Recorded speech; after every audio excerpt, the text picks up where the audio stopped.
Hey everybody, this is Yafravan, and in this video, I'm going to go over the three lootifiers in a bit more detail than I have in the past for the ARPG lootifier, and these two I've never really done a video about, as well as profession tuning, just to give you an idea of how it works and how you might want to, configure this page. So the first one we're going to go through is the crafting lootifier. Click on, gameplay tuning. We'll go to crafting lootifier, professions, and I'm going to click on blacksmithing.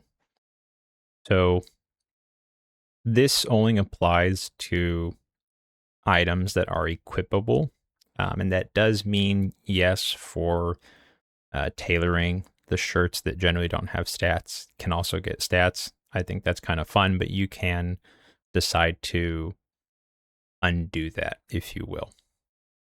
So what's going on here? This is going to do a batch modification to blacksmithing to the 218 equipable out of the 250 recipes that are currently in the game. When we say allow new affixes, this is saying, hey, if it comes with plus strength, it can also roll plus intelligence, right?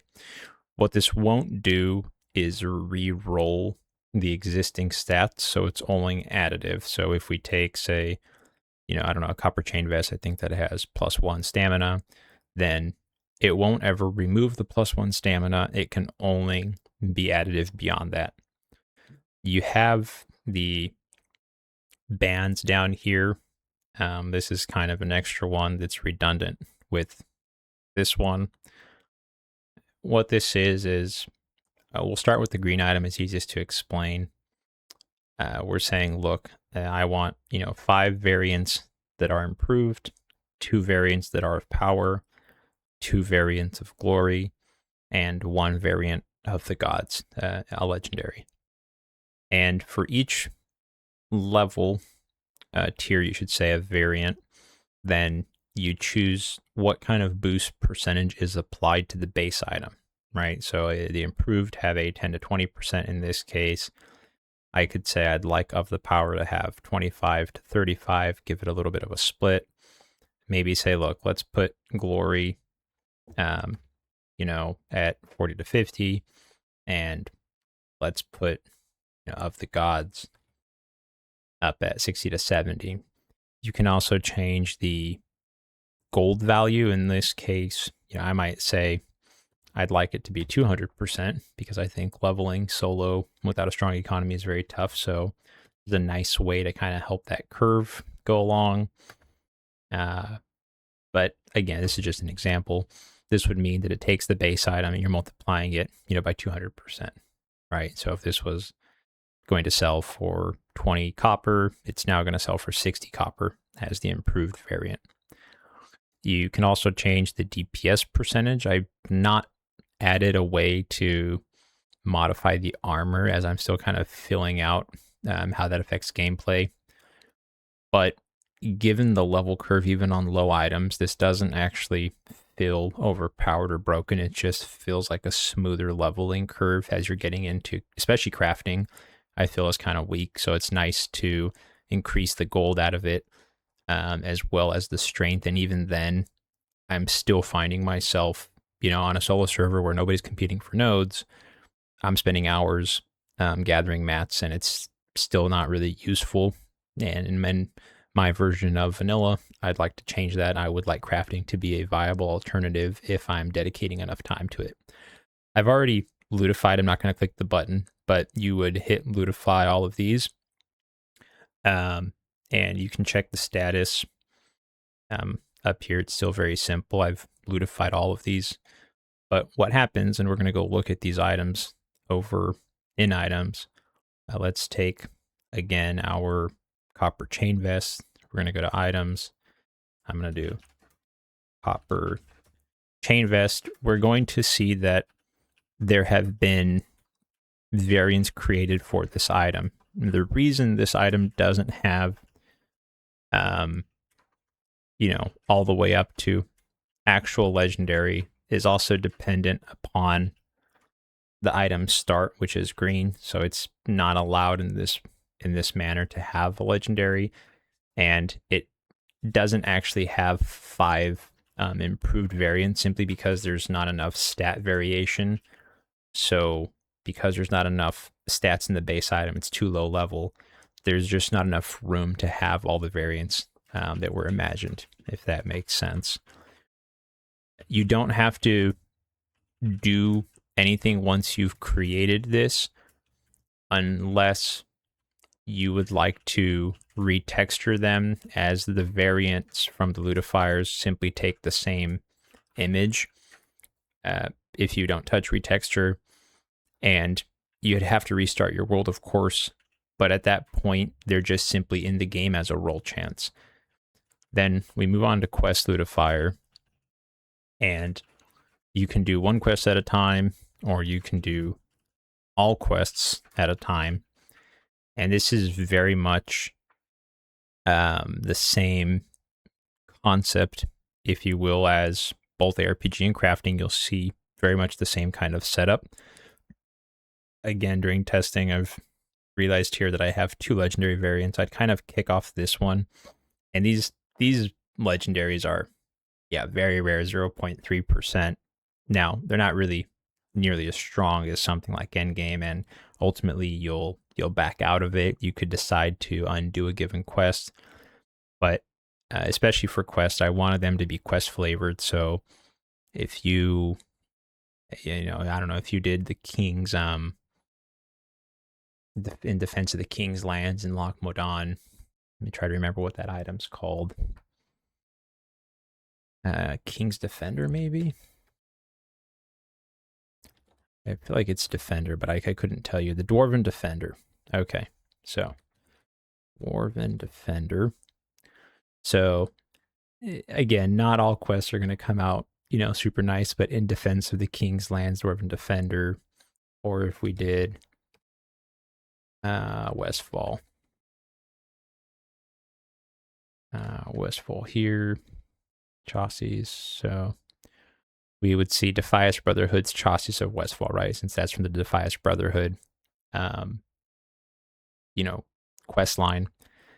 And it's still a very low chance. You'll more than likely end up with either a, green or blue weapon. In the case, though, of base items that start at blue rarity, even the improved variants are blue, and then the power variants are still blue. Then glory is epic, with Of the Gods, being legendary. And this is just, you can't have an item be less than what it started as, right? That wouldn't make a lot of sense. So again, we would go here, we would adjust what we want, and then you generate all the quest variants. For either of these to work, I repeat, it does require the SuperUI core, because effectively what's going on here is you're injecting and capturing kind of the quest turn-in event and then picking from the database. So I'm going to show you that here on a new character. I just went and completed, the starter quest. So wait for the login.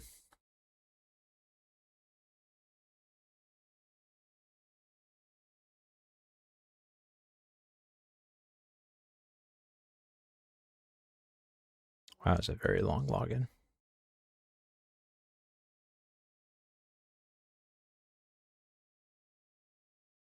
So we're going to go turn in cutting teeth, which would give us either of these 2 items as a reward.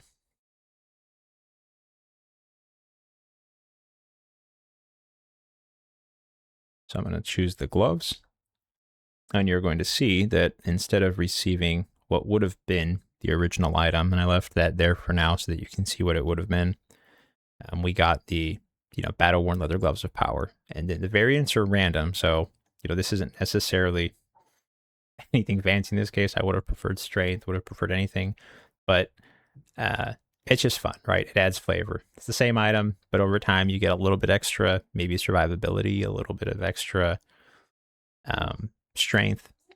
So that's kind of how that works. And for quests specifically, it's 100% chance you get one of the created variants. Whereas for questing, I did leave a 20% chance that you end up with the base item. I suppose just for reasons didn't want it to be completely broken, but that's something you fine tune yourself.